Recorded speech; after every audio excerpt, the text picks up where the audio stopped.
Hello दोस्तों, आप सभी को मेरा नमस्कार। आप सभी का स्वागत है civil fundamental online teaching platform पर।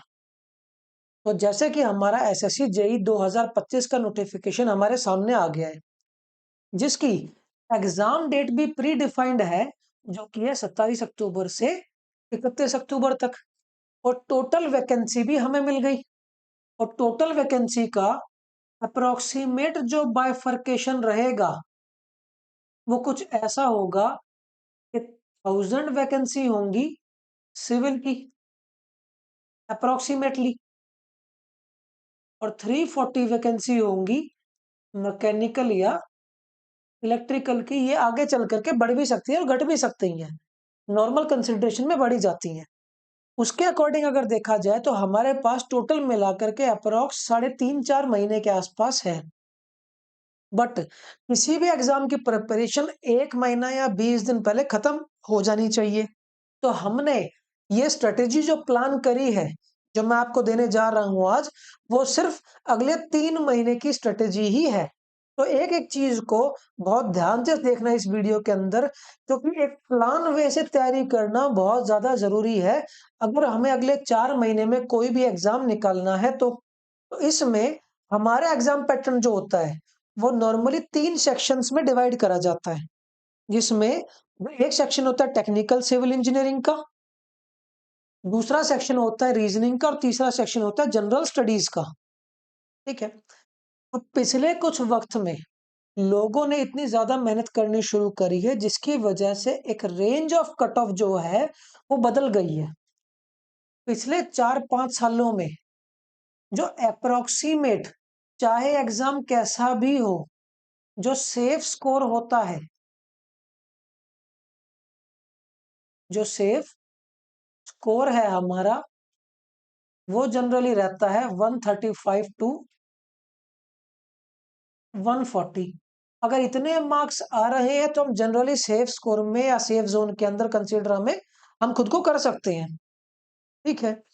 अब ध्यान से समझना एक एक पॉइंट को, हम स्ट्रेटेजी पर तो बाद में जाएंगे, पर एक बेसिक कंसेप्ट समझना हमारे लिए बहुत ज्यादा जरूरी है। अब हम टारगेट किस चीज को कर रहे हैं? हम टारगेट कर रहे हैं 140 को। 140 को हमें टारगेट करना है। अब इस 140 जो मार्क्स है वो किस किस में निकल करके आएंगे? एक हमारे पास टेक्निकल पेपर है जो कि सिविल इंजीनियरिंग है, या मैकेनिकल भी हो सकता है, स्ट्रेटेजी कॉमन ही रहेगी दोनों की ही। तो मैं सिविल मान के चल रहा हूँ। ठीक है। और टेक्निकल में हमारे पास कितने क्वेश्चन होते हैं?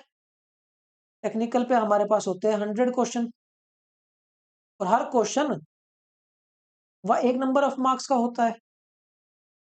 दूसरा हमारे पास होता है नॉन टेक। एक छोटा सा कंसेप्ट समझ जाओगे तो ऑटोमेटिकली चीजें समझ में आ जाएगी कि 80% बच्चे कहां पर गलती करते हैं। Non technical. अब नॉन टेक्निकल में भी 100 क्वेश्चन ही होते हैं। ठीक है। बट इन 100 क्वेश्चंस का जो बाइफर्केशन होता है वो होता है जनरल स्टडीज के अंदर या रीजनिंग के अंदर। इन दोनों में 50-50% क्वेश्चन आते हैं, जैसे कि यहां पर बता रखा है। ये 25% वेटेज है जनरल स्टडीज की, यहां पर रीजनिंग की भी 25% वेटेज है, और टेक्निकल की 50% वेटेज है। अब देखो, मेजोरिटी ऑफ स्टूडेंट्स क्या गलती करते हैं, एग्जाम्पल के थ्रू समझेंगे अब इसे। हम एक एग्जाम्पल देते हैं। राम। राम एक कैंडिडेट था जो कि एसएससी जेई की प्रिपरेशन कर रहा था। तो इसने क्या करा, ये 4 साल इंजीनियरिंग पढ़ के आया था, तो इसने टेक्निकल बहुत अच्छे से पढ़ा। तो इसने श्योरिटी करी कि मेरे 95 मार्क्स 100 में से आ जाएंगे, या ज्यादा नहीं बोलते 90 मार्क्स आ जाएंगे भैया। 90% बहुत होते हैं। और इसने सोचा क्योंकि ये इंजीनियर है, इसीलिए रीजनिंग या मैथमेटिक्स इसकी अच्छी होगी ही। तो रीजनिंग में इसके मार्क्स आए 45। जीके इसकी थोड़ी सी वीक रह गई, क्योंकि as a engineer GS comparatively weak ही होती है हमारी। तो जीएस में इसके सारे नंबर कट गए, क्योंकि इसने सारा फोकस टेक्निकल और रीजनिंग पर दे दिया था, क्योंकि इसने ये सोचा कि भाई मेंस के अंदर तो हमारा सिर्फ टेक्निकल ही आना, तो जीके को इतना क्यों पढ़ना। तो जीके में इसने पढ़े सिर्फ 4-5 क्वेश्चन ही कर पाया, और इसके नंबर आ गए 2, कि मेजर फोकस इसका उस पर ही था।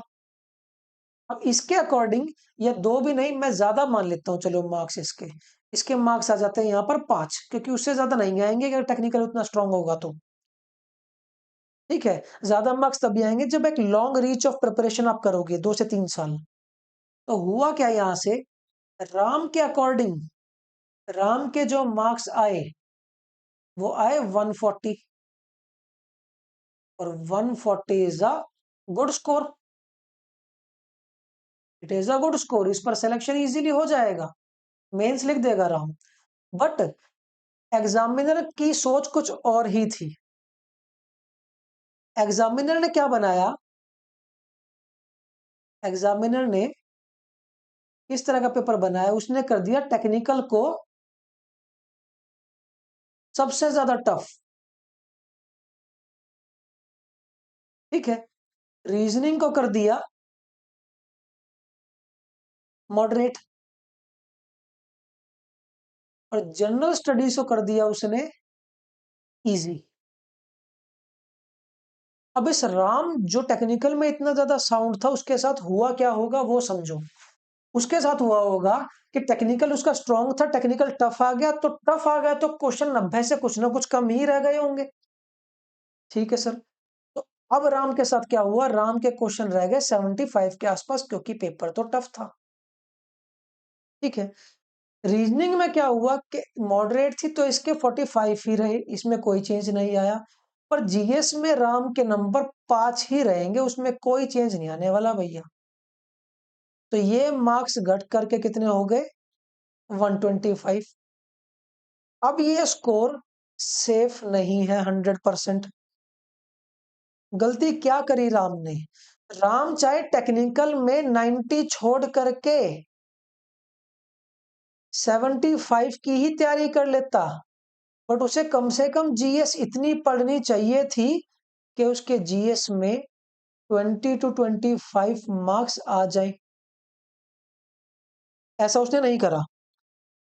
इससे क्या दिक्कत पड़ी, राम फेल हो गया और अगली बार फिर तैयारी करने लग गया। तो हमारा सबसे इंपॉर्टेंट पार्ट तो ये है कि हमारा टेक्निकल स्ट्रांग होना चाहिए, technical must be strong. But ऐसा नहीं होना चाहिए कि हम जीएस को इग्नोर कर दें, ऐसा नहीं कर सकते, क्योंकि टेक्निकल स्ट्रांग है तो रीजनिंग तो ऑटोमेटिकली स्ट्रांग हो जाएगी। बट जीएस को हम इग्नोर नहीं कर सकते, ये वो बूस्ट है जो हमें लाइन ऑफ क्रॉसिंग करवाएगा लास्ट पॉइंट पर, ध्यान रखना। ठीक है, तो जो जनरल स्टडीज वाला पार्ट है ना, ये वो पार्ट है हेल्प्स, जो कि हेल्प करता है, help in crossing the cut off. Cut off को क्रॉस करने में ये हेल्प करता है, इस चीज को ध्यान रखना। तो हमें तीनों के तीनों सब्जेक्ट्स को इक्वल वेटेज से पढ़ना है। थोड़ा टेक्निकल पे ज्यादा फोकस कर सकते हो, क्योंकि अल्टीमेटली मेंस में टेक्निकल ही आएगा। अब एक दिक्कत और होती है, कुछ कुछ लोग रीजनिंग और जीएस इतनी अच्छी कर लेते हैं कि इस 100 मार्क्स में से ही उनके 80 मार्क्स आ जाते हैं। टेक्निकल में उनके रहते हैं 60 के आसपास या 50 के आसपास। अब इसे 130 मान करके, ऐसा ही एक मेरा स्टूडेंट था, इसके 130 मार्क्स आए थे, उसने कवर तो कर लिए सारी चीज, कट ऑफ भी क्लियर कर लिया, पेपर भी क्लियर कर लिया प्रीलिम्स। बट टेक्निकल में उसके 50 ही नंबर थे, मतलब 50% ही टेक्निकल स्कोर कर पाया था वो, जिसकी वजह से मेंस में वो कवरेज अच्छे से नहीं कर पाया, क्योंकि वो सिलेबस छोड़ के गया हुआ था जनरल स्टडीज और रीजनिंग की वजह से। समझ गए इस पार्ट को। तो हुआ क्या, उसकी गर्दन जमीन में लग गई, इसके अंदर मेंस में। और फिर रो रहा था कि सर तैयारी कैसे करी जाए। आप किसी भी सब्जेक्ट को एडवांटेज नहीं दे सकते एक्सेस। हाँ, टेक्निकल थोड़ा सा आगे रख सकते हो, पर इतना भी आगे नहीं कि जीएस भूल जाओ, या जीएस रीजनिंग को इतना भी आगे नहीं रख सकते कि टेक्निकल भूल जाओ। समझ गए पार्टी वाला? चलिए, अब बात करते हैं सबसे पहले टेक्निकल स्ट्रेटेजी पर। टेक्निकल की स्ट्रेटेजी सबसे इंपॉर्टेंट क्या है वो ध्यान से समझो। मुझे ये पता होना चाहिए कि अगले 4 महीने में मुझे कौन सी चीजों पर ज्यादा फोकस करना है, रिवीजन किन चीजों की ज्यादा करनी है। तो टेक्निकल की बात जहां तक सबसे इंपॉर्टेंट पॉइंट इसके अंदर आता है, वो आता है हमारा question practice. Question practice, question practice किस किस चीज के करने हैं वो ध्यान से समझना। पीवाईक्यू किसी भी जेई के या किसी भी स्टेट गवर्नमेंट एई के, कहीं से भी कोई भी बुक मिले, हमें सिर्फ क्वेश्चन चाहिए। दूसरे, इंजीनियरिंग सर्विसेज एग्जामिनेशन जिसे आईईएस भी बोला जाता है, इंडियन इंजीनियरिंग सर्विसेज, उसके या गेट के कौन से क्वेश्चन सिर्फ वन लाइनर, सिर्फ वन लाइनर। क्लियर है? ये 3 स्टेट ऑफ क्वेश्चन है जो हमें प्रैक्टिस करने हैं। इसमें सबसे पहला लेवल ऑफ क्वेश्चन रहता है एईजेई का, दूसरा लेवल ऑफ क्वेश्चन रहता है, उसके बाद आप बढ़ोगे ईएससी पर, और फाइनली जाओगे गेट पर।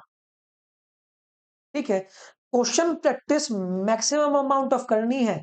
ठीक है? ध्यान से समझना, लोग क्या करते हैं, मैक्सिमम रिवीजन, मिनिमम प्रैक्टिस। यही रीजन होता है कि रिजल्ट क्या निकलता है, फेल।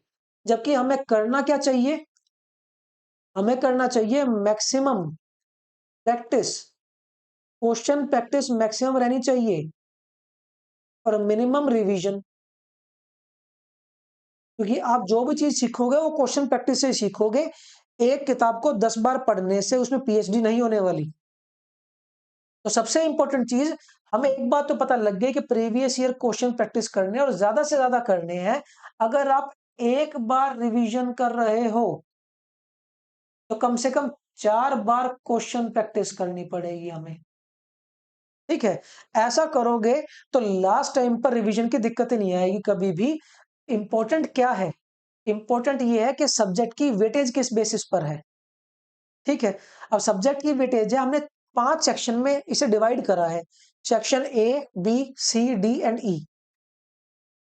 सबसे इंपॉर्टेंट जो सेक्शन है वो है सेक्शन ए, जिसमें ऑलमोस्ट 32% के आसपास क्वेश्चन आते हैं। रेंज की बात करी जाए तो 30 to 35% क्वेश्चन इसमें से रहते हैं। और वो सब्जेक्ट है हमारे soil mechanics, fluid mechanics and environmental engineering. ठीक है? इंपॉर्टेंट एस्पेक्ट है। किसी एक सब्जेक्ट की वेटेज अगर कोई भी टीचर बता रहा है ना, तो वो आपको सिर्फ बेवकूफ बना रहा है और कुछ नहीं कर रहा है। क्यों? क्योंकि किसी एक सब्जेक्ट की वेटेज कम ज्यादा हो जाती है, बट एक बंच ऑफ सब्जेक्ट की वेटेज कम ज्यादा नहीं होती। समझ गए इस पार्ट को? दूसरे पे आता है, और इसके अंदर ऑलमोस्ट एक्यूरेसी 100% रहती है, क्योंकि मैक्सिमम क्वेश्चन न्यूमेरिकल बनते हैं, और जो थ्योरेटिकल भी हो वो भी न्यूमेरिकल की फॉर्म में ही आते हैं। समझ गए? अगला है सेक्शन बी, आरसीसी स्टील और स्ट्रेंथ ऑफ मटेरियल। ये टोटली न्यूमेरिकल या कोडल रिकमेंडेशन पर बेस्ड होता है, या तो कोड या न्यूमेरिकल। थ्योरी बहुत लिमिटेड पूछी जाएगी। ठीक है? या रिकमेंडेशन पूछेगा, तो इसके भी चांसेस 100% ठीक होने के हैं।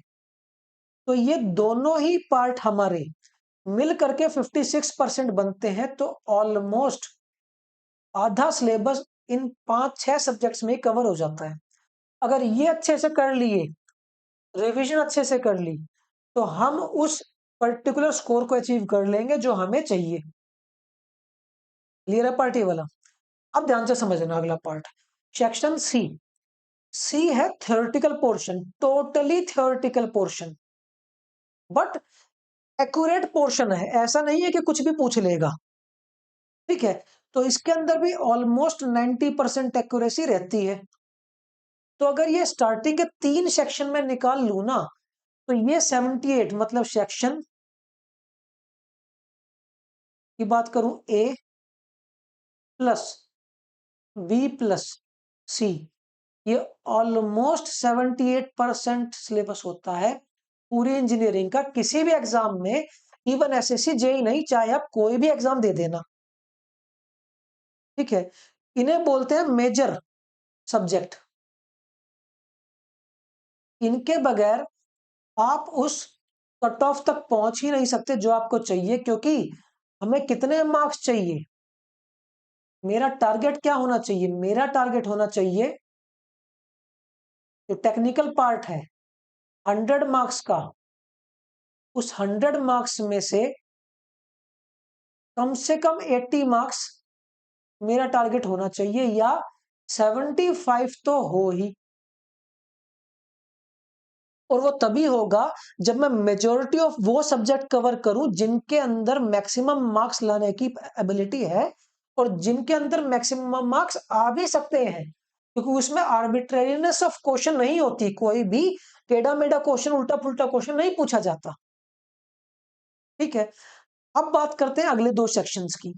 सेक्शन डी, सेक्शन डी है सर्वेइंग एंड इरिगेशन।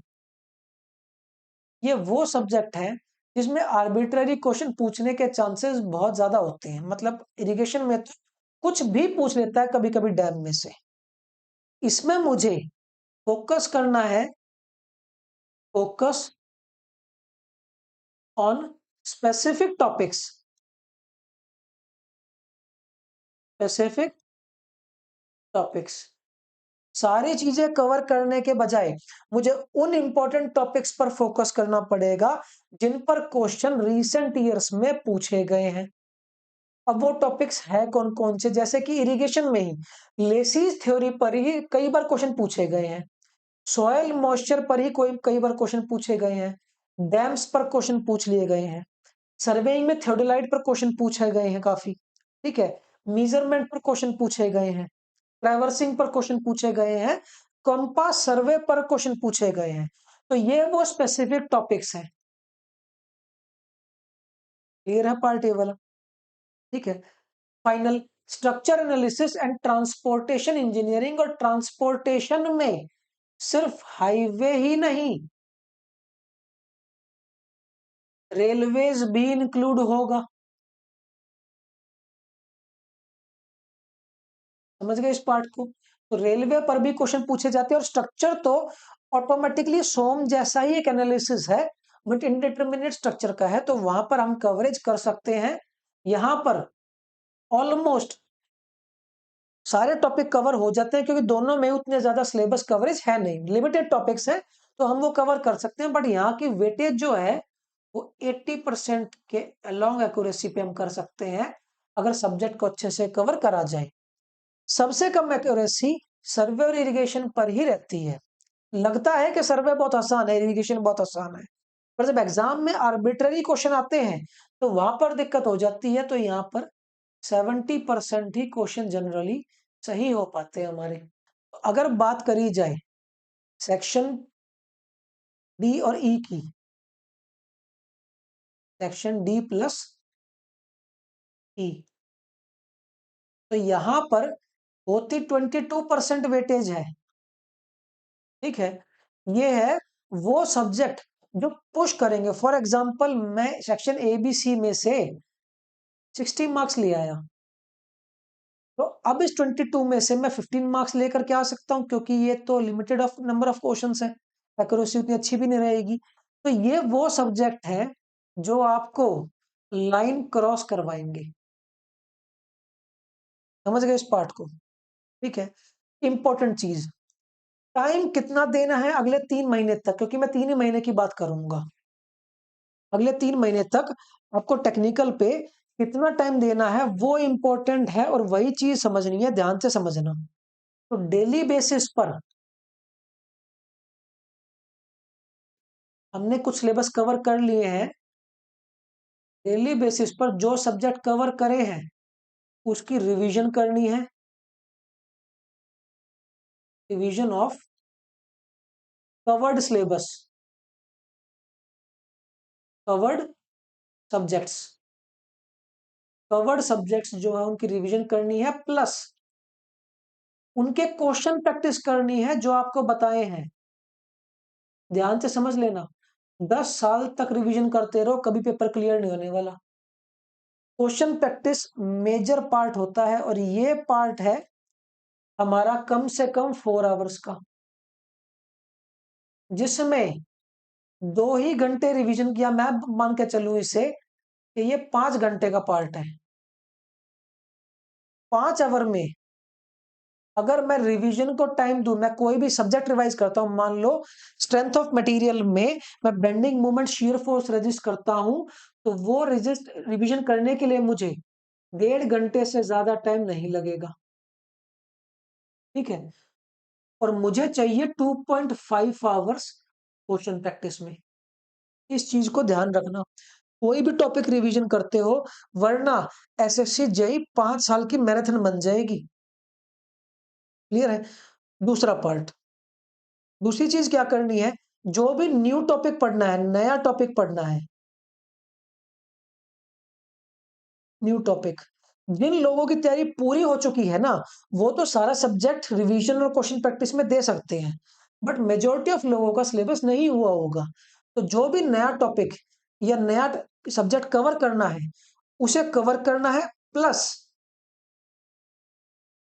जो पिछला पार्ट रिवीजन है वो करना है और उसके क्वेश्चन प्रैक्टिस करने हैं। ठीक है, अगर सिर्फ आपको आपका सिलेबस कवर है तो 5 घंटे मोर देन इनफ है, बट अगर हमारा सिलेबस कवरेज नहीं है तो कम से कम 7 घंटे से लेकर के 8 घंटे मुझे टेक्निकल पे देने पड़ेंगे, क्योंकि उतना आसान नहीं है भैया। ठीक है, इस चीज को बहुत ध्यान से समझना।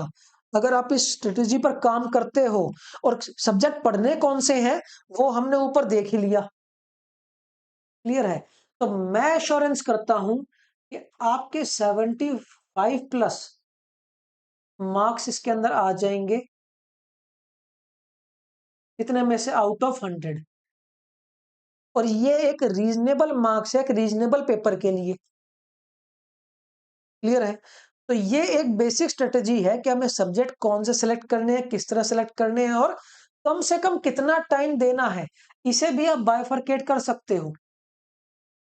7 घंटे में से 3 घंटे नया टॉपिक, 1 आवर रिवीजन, और बचे हुए 2 या 3 घंटे क्वेश्चन प्रैक्टिस। और वो क्वेश्चन प्रैक्टिस इन दोनों की रहेगी, जो नया टॉपिक है उसकी भी और रिवीजन की भी। क्लियर है पार्टी वाला? मैं एश्योर करता हूं 4 महीने मोर देन इनफ है सिलेक्शन लेने के लिए। ये काम सिर्फ 3 मंथ तक कर लेना। समझ गए इस पार्ट को? चलिए, ये था टेक्निकल एस्पेक्ट। अब हमारे पेपर में सिर्फ टेक्निकल नहीं आता, हमारे पेपर में जनरल स्टडीज भी आती है, टेक्निकल भी आता है, और रीजनिंग भी आती है। ठीक है, अब पिछले 5 सालों के पेपर्स को हमने एनालाइज करा। ठीक है, जब 5 साल के पेपर एनालाइज करे तो हमें पता चला कि एग्जाम में जनरल स्टडीज के 2 टॉपिक्स हैं, उसमें किस टॉपिक से कितने क्वेश्चन एवरेजली पूछे जा रहे हैं। तो पता चला सबसे ज्यादा क्वेश्चन जो पूछे गए हैं वो साइंस से पूछे गए हैं। अब इस साइंस में फिजिक्स भी आती है, ठीक है, केमिस्ट्री आएगी और बायो आएगी। इसका सोर्स ही बता दिया जाएगा। ठीक है, जो इनिशियल प्रिपरेशन में है उन्हें स्पेसिफिक टॉपिक ही करने पड़ेंगे अगले 4 महीने के लिए, वो सारी जीएस कवर नहीं कर सकते। बट जिसने कवरेज कर ली है वो रिवीजन बार बार प्रीवियस ईयर क्वेश्चन कर सकता है। तो सबसे पहले तो साइंस के अंदर 10 से 12 क्वेश्चन आते हैं और इसमें हमारा जो टारगेट है, जो हमने टारगेट चूज करा है अगले 3 महीने के लिए, वो है 25 क्वेश्चन मिनिमम आउट ऑफ 50। 50 में से कम 25 क्वेश्चन करने पड़ेंगे। ठीक ठीक है। हम साइंस स्टूडेंट है, क्योंकि जिसने बीटेक करी होगी उसने साइंस पढ़ी होगी, और जिसने बीटेक नहीं करी, जो डिप्लोमा होल्डर है, उसके लिए भी 10 तक तो उसने साइंस पढ़ी रखी है, जो कि वो आसानी से कवर कर सकता है, as compare to polity, economics, history and environment. तो ये सबसे मेजर रोल इंपैक्ट करता है physics, chemistry, bio. Source last में बताऊंगा मैं इसके। ठीक है। तो कम से कम 10 क्वेश्चन यहां से ठीक होने की प्रोबेबिलिटी होती है। सेकंड टॉपिक हमारा आता है इंडियन पॉलिटी। अब इंडियन पॉलिटी में भी काफी सारे इंपॉर्टेंट टॉपिक्स होते हैं। इंडियन पॉलिटी बहुत ज्यादा बड़ी है, पर जैसे कि इसके अंदर मैं फंडामेंटल राइट्स पढ़ सकता हूं, ठीक है, आर्टिकल्स पढ़ सकता हूं, क्लियर है पार्टी वाला, अमेंडमेंट्स होते हैं हमारे, ठीक है। अब अमेंडमेंट्स, फंडामेंटल राइट्स, आर्टिकल और बहुत सारे पार्ट्स होते हैं पॉलिटी के अंदर, जो हम कवर कर लेते हैं। समझ गए इस पार्ट को? और भी बहुत सारे टॉपिक होते हैं, बट मेजोरिटी ऑफ हमारा फोकस क्वेश्चन किस पर रहेगा, जो भी प्रीवियस ईयर आए हुए हैं। हम एसएससी जेई के बारे में बात कर रहे हैं, पर एसएससी सीजीएल, एमटीएस और सीएचएसएल, जो भी एसएससी एग्जाम कंडक्ट करवाता है, टॉपिक पढ़ने के बाद उसके सारे क्वेश्चन वो प्रीवियस ईयर सीजीएल, एमटीएस या सीएचएसएल में देखते हुए हमें प्रैक्टिस करने पड़ेंगे।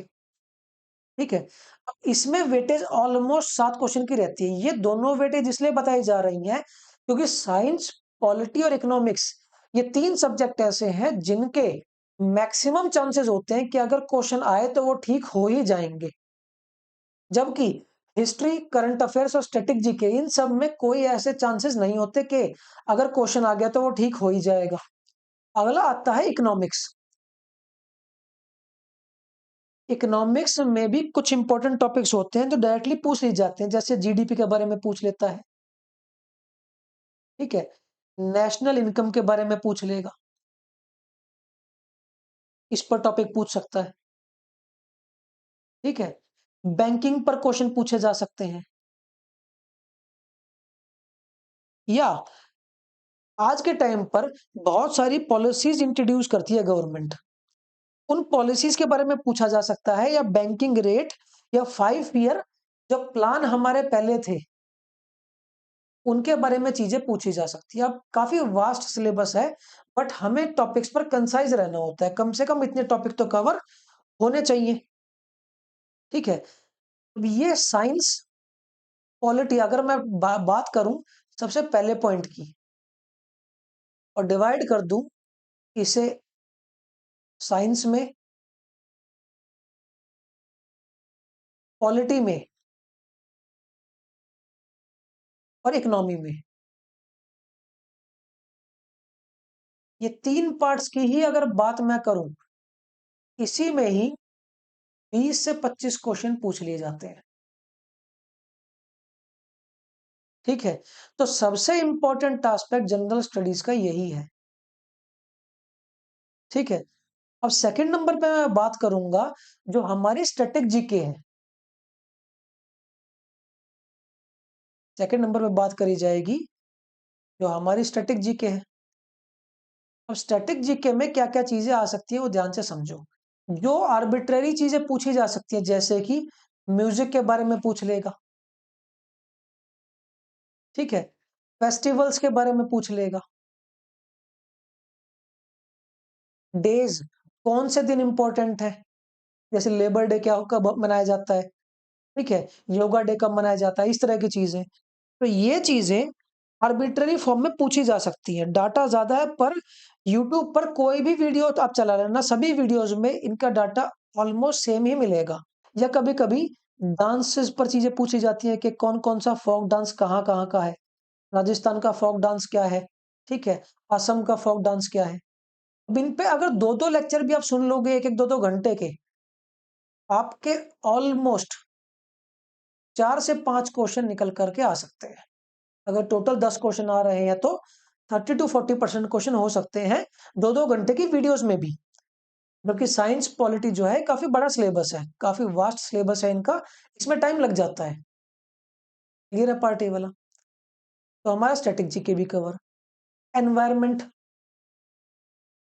कभी कभी एनवायरमेंट से भी क्वेश्चन पूछ लिए जाते हैं। एनवायरमेंट को काफी लोग ज्योग्राफी में ही इंक्लूड कर देते हैं। इसमें इकोलॉजी से रिलेटेड जितनी भी चीजें हैं वो एग्जाम में पूछी जा सकती हैं। ठीक है, इकोलॉजी हो गई, नेशनल पार्क हो गए, बायोडायवर्सिटी हो गई। ठीक है, दो चीजें यहां पर ध्यान में रखना, एक है करंट अफेयर्स, एक है मिसलेनियस वाला पार्ट। मिसलेनियस में कोई भी चीजें पूछी जा सकती है, वो किसी एक पर्टिकुलर टॉपिक से लिंक नहीं होगा। ठीक है, जैसे कि आज से 40 साल पहले जो फुटबॉल खेली जाती थी उसका वेट कितना था, या आज जो टेबल टेनिस खेला जाता है उस टेबल टेनिस में बॉल का वेट कितना होता है। ठीक है, टेनिस में कोर्ट का साइज क्या होता है, ये सब मिसलेनियस पार्ट है। करंट अफेयर्स में ज्यादा फोकस नहीं करना, क्योंकि इसमें अगर 2 साल पुराना पूछ लिया तो वो चीज तो हम नहीं कर सकते। तो तीसरा पार्ट जो हमारा यहां पर है वो है करंट अफेयर्स। करंट अफेयर्स, अब करंट अफेयर्स के साथ अफेयर नहीं करना ज्यादा इसके साथ। ठीक है, इसमें ज्यादा से ज्यादा हम क्या कर सकते हैं, स्पोर्ट्स। रिसेंटली स्पोर्ट कौन कौन जीता है, आईपीएल कौन जीता है, वर्ल्ड कप कौन जीता है, वर्ल्ड टेस्ट चैंपियनशिप कौन जीता है, उसमें मैन ऑफ द मैच कौन रहा था, ये सब चीजें। या अवार्ड्स, नोबेल प्राइज किसे मिला है, रैमन मैग्सेसे अवार्ड किसे मिला है, इन दो चीजों पर फोकस करना है, उससे ज्यादा फोकस करने की जरूरत नहीं है। स्टैटिक जीके हमने देख ही लिया, करंट अफेयर्स भी देख लिया, और मिसलेनियस पार्ट को पढ़ने की रिक्वायरमेंट नहीं है। 3 से 5 क्वेश्चन आते हैं, पर इतना ज्यादा याद करने के बजाय मैं अपने टेक्निकल पे थोड़ा ज्यादा फोकस कर लूंगा। अब बात आती है हिस्ट्री और ज्योग्राफी की। ठीक है, हमारा फोर्थ पार्ट है हिस्ट्री। अब हिस्ट्री में मेडिवल हिस्ट्री भी पूछी जा सकती है, एंशियंट भी, और मॉडर्न भी पूछी जा सकती है। अगर बात करें एंशियंट की, तो एंशियंट के अंदर हमें राइज ऑफ मगध, ये बहुत इंपॉर्टेंट टॉपिक है जो एग्जाम में पूछा जाता है। ठीक है, या बुद्धिज्म या जैनिज्म, इन पर क्वेश्चन पूछ लिए जाते हैं। ठीक है, अगर मैं बात करूं मेडिवल की, मेडिवल हिस्ट्री, और मेडिवल हिस्ट्री की बात करी जाए तो इसके अंदर जो भी रूलर आए हैं, चाहे वो मुगल्स आए हैं, चाहे वो खिलजी आए हैं, चाहे वो कोई भी डायनेस्टी आई है हमारी, हर उस डायनेस्टी का फाउंडर कौन था। ठीक है, फर्स्ट और लास्ट रूलर कौन था। कुछ कुछ इंपॉर्टेंट काम करे होंगे इन्होंने, हर राजा ने कुछ कुछ इंपॉर्टेंट काम करे होंगे, इंपॉर्टेंट वर्क्स, या इन्होंने जो जो युद्ध लड़े, बैटल्स, वो हमें पता होना चाहिए। ठीक है, कंस्ट्रक्शन हो गई, उसके रिगार्डिंग भी थोड़ी बहुत चीजें पता होनी चाहिए। और फाइनल है मॉडर्न हिस्ट्री। मॉडर्न हिस्ट्री, अब मॉडर्न हिस्ट्री के अंदर एक तो इंडियन नेशनल कांग्रेस और इसके सेशंस। ठीक है, और एक गांधीयन पीरियड, गांधीयन पीरियड, ये पूरा पता होना चाहिए इसके बारे में डिटेल के साथ में। ठीक है, इंपॉर्टेंट रिवोल्ट कौन कौन से हुए उसके बारे में पता होना चाहिए। ठीक है, और जो जो इंपॉर्टेंट सेशंस थे, इंपॉर्टेंट जो इसमें प्रेसिडेंट रहे हैं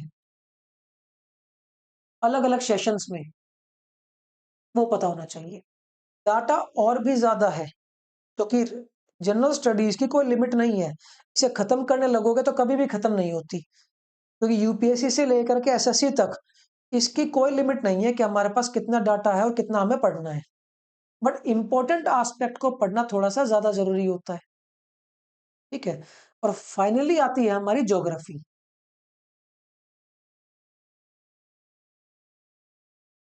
ज्योग्राफी के अंदर इंपॉर्टेंट पार्ट ध्यान से समझना, हमें एक टॉपिक बहुत अच्छे से करना पड़ेगा। इसे बोलते हैं ड्रेनेज सिस्टम। ड्रेनेज सिस्टम, क्योंकि ड्रेनेज सिस्टम में सारे रिवर्स और डैम हम कवर कर लेंगे। दूसरा, क्लाइमेट, मतलब मई जून जुलाई के आसपास नॉर्थ इंडिया में ही क्यों बारिश होती है। ठीक है, उसे साउथ वेस्ट मानसून बोलते हैं, नॉर्थ ईस्ट मानसून बोलते हैं। अगला, सोलर सिस्टम, कितने प्लैनेट्स हैं। ठीक है, और कौन किसका साइज बड़ा है, किसका साइज कम है, कौन सी नियरेस्ट सैटेलाइट है, ये सब चीजें। अगला, माउंटेन्स, और इसके साथ साथ पीक्स। ठीक है, हर कॉन्टिनेंट की कौन कौन सी पीक्स है, इतना अगर कवरेज हो जाती है। बल्कि इतने से ही मैं अब आपको बात बताऊं, अगर आप स्टार्टिंग के दो पार्ट ही या दो या तीन पार्ट ही कवर कर लेते हैं तो भी हमारे मैक्सिमम क्वेश्चन अटेम्प्ट हो जाते हैं। अगर फर्स्ट पार्ट में हमने साइंस, पॉलिटी और इकोनॉमी पर ही अच्छे से ध्यान दे लिया और थोड़े बहुत म्यूजिक, फेस्टिवल और डांसेस देख लिए तो हमारा काम चल जाता है। बट जिसने भी हिस्ट्री थोड़ी बहुत पढ़ रखी है, एटलीस्ट वो एंशियंट में मगध वाला पार्ट, बुद्धिज्म, जैनिज्म या मॉडर्न मेडिवल हिस्ट्री का ये वाला पार्ट रिवाइज जरूर कर ले, क्योंकि मॉडर्न हिस्ट्री और मेडिवल में से कभी कभी क्वेश्चन बहुत ज्यादा आसान आ जाते हैं। अगर नहीं पढ़ा होगा तो हम वहां पर अटेम्प्ट नहीं कर पाएंगे, और किसी और ने थोड़ा सा भी अगर देखा होगा तो मार्क कर देगा। ज्योग्राफी में सोलर सिस्टम बहुत आसान टॉपिक है। मानते हैं कि सभी नदियां या रिवर्स हम याद नहीं कर सकते, इंपॉर्टेंट रिवर्स को तो याद करा जा सकता है। और कैसे? उनके ओरिजिन के थ्रू, कि कहां से उनका उद्गम होता है। तो अगर इस स्ट्रेटेजी पर अगर मैं काम करूं, 25 तो क्या, 30 मार्क्स भी मेरे 50 में से आ सकते हैं। और फिर भी मैं सेफ्टी फैक्टर मान के चलता हूं कि भाई 30 मुझे चाहिए ही नहीं, 5 मार्क्स अपने पास ही रख लो, मैं सिर्फ 25 से ही खुश हूं। तो अगर इस बेसिस पर देखा जाए तो हमारे रीजनिंग, सॉरी टेक्निकल और जीएस मिला करके जो टोटल मार्क्स बने, अगर वहां पर 75 आते हैं टेक के अंदर और जीएस में 25 आते हैं, तो हमारे 100 मार्क्स यहीं पर बन जाते हैं। ठीक है, और ये वो है जो हमने लिमिटेड अमाउंट ऑफ टॉपिक्स देखे हैं, ज्यादा टॉपिक देखे भी नहीं है। ठीक है, अब सबसे इंपॉर्टेंट पार्ट रोल प्ले करता है, जिसमें सबसे ज्यादा परसेंटेज ऑफ मार्क्स गेन करे जा सकते हैं, वो है रीजनिंग। इसमें ऑलमोस्ट हम 45 प्लस मार्क्स भी ले सकते हैं आउट ऑफ 50, 50 आउट ऑफ 50 भी आ सकते हैं। अगर 45 से कम कहीं पर भी आ रहे हैं तो इसका मतलब आप कहीं ना कहीं गलती कर रहे हो, क्योंकि 45 नंबर मिनिमम बनते ही हैं रीजनिंग सेक्शन के अंदर। अब रीजनिंग सेक्शन को अप्रोच किस तरह करा जाए वो ध्यान से समझो। एक इंपॉर्टेंट अप्रोच है, जिसे फॉलो करोगे तो आपको एक ही महीने में इंप्रूवमेंट दिखाई दे जाएगा number of amount of question से ही। ठीक है, तो सबसे पहले बात करते हैं रीजनिंग में हमें करना क्या होता है।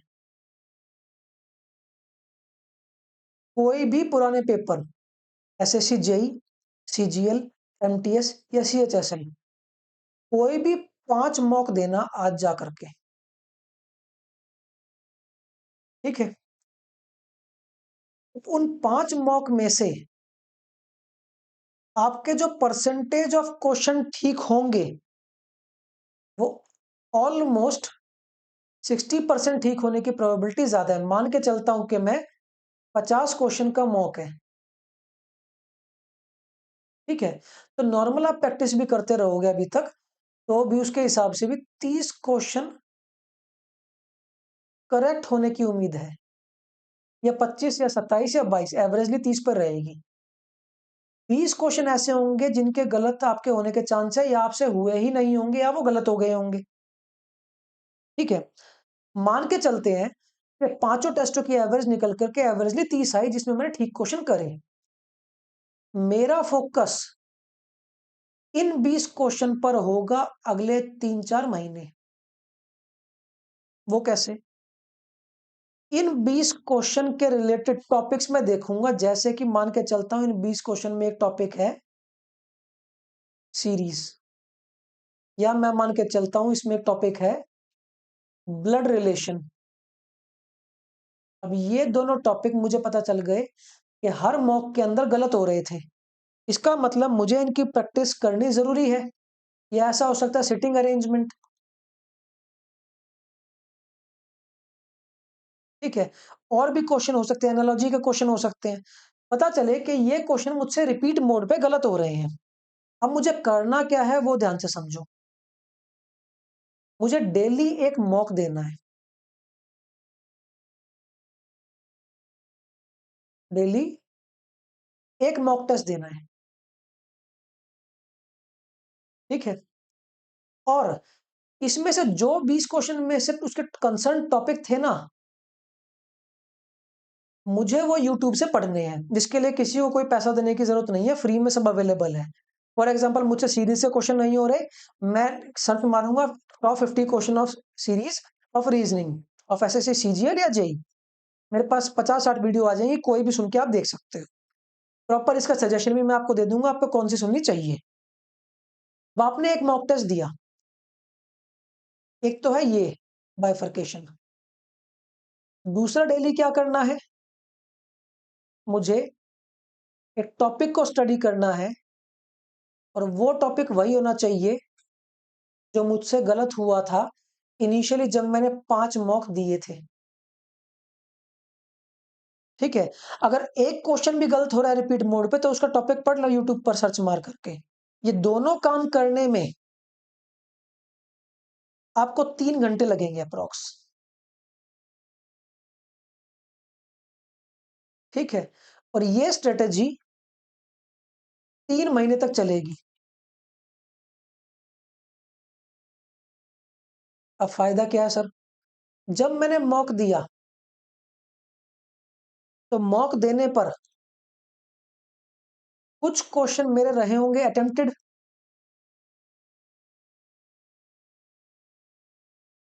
ठीक है, और कुछ क्वेश्चन मैंने अनअटेम्प्ट करे होंगे।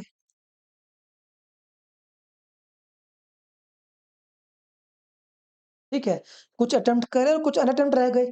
अब जो क्वेश्चन अटेम्प्ट करे, उसमें से दो चीजें निकल करके आएंगी। एक तो चीज होगी कि हमारे क्वेश्चन कुछ सही हो जाएंगे, ठीक है, और कुछ हो जाएंगे गलत। अब जो सही हो गए उनसे मुझे कोई मतलब नहीं, मुझे मतलब है गलत से और इन अनअटेम्प्ट से।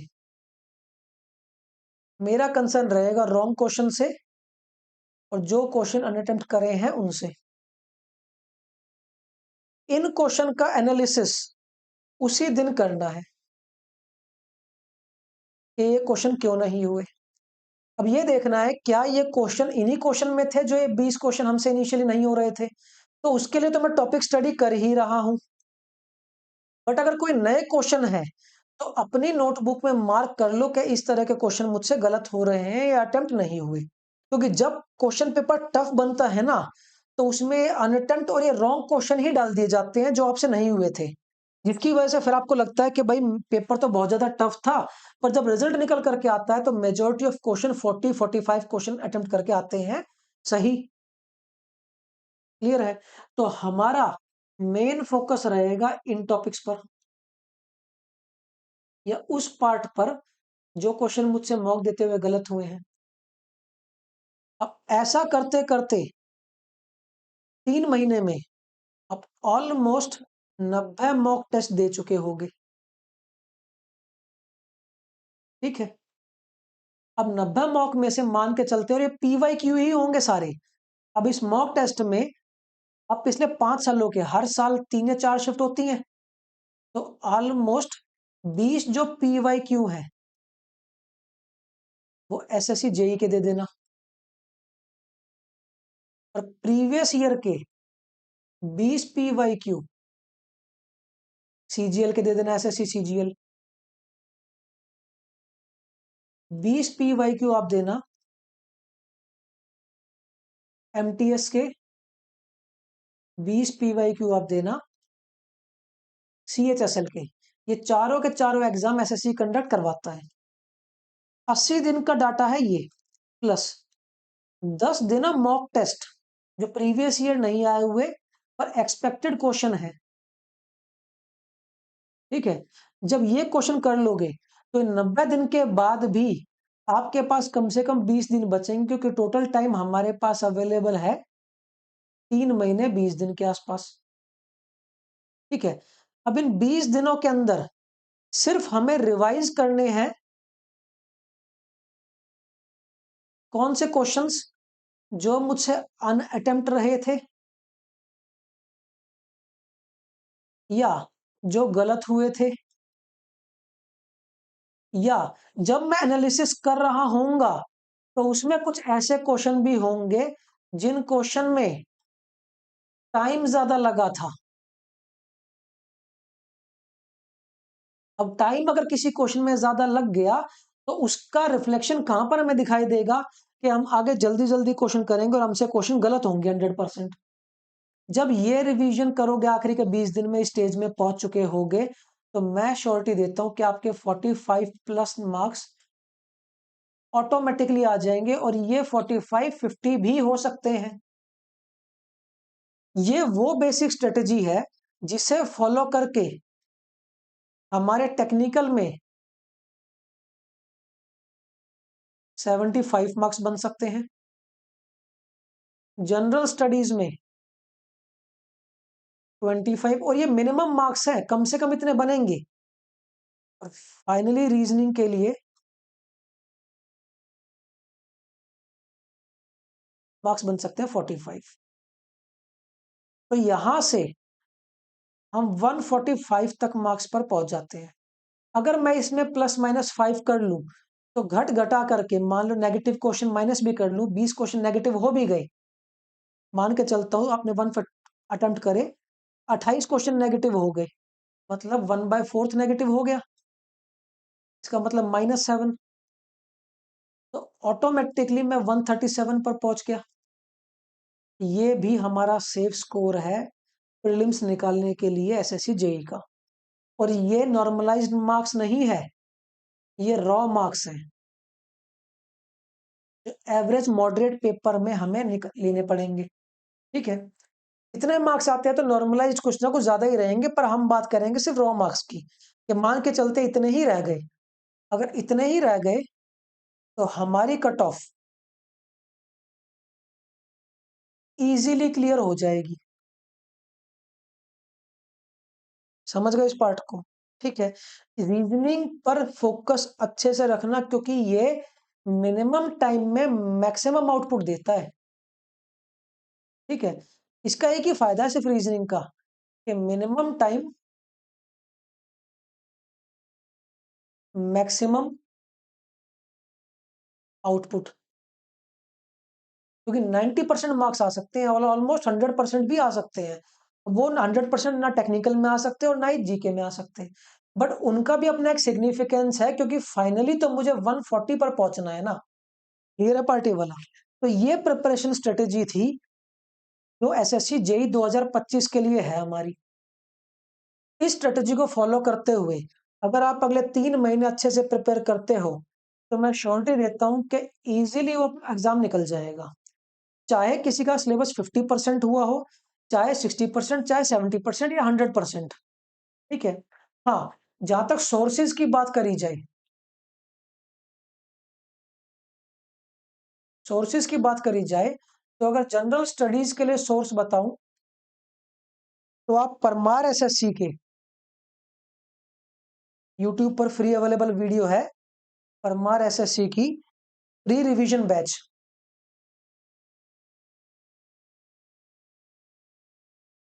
प्री रिवीजन बैच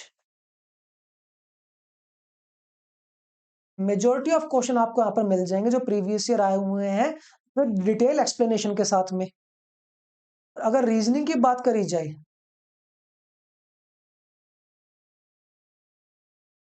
तो रीजनिंग के लिए E1 नाम से सर्च करोगे, E1 रीजनिंग, तो आपको ऑटोमेटिकली यूट्यूब पर चीजें मिल जाएंगी।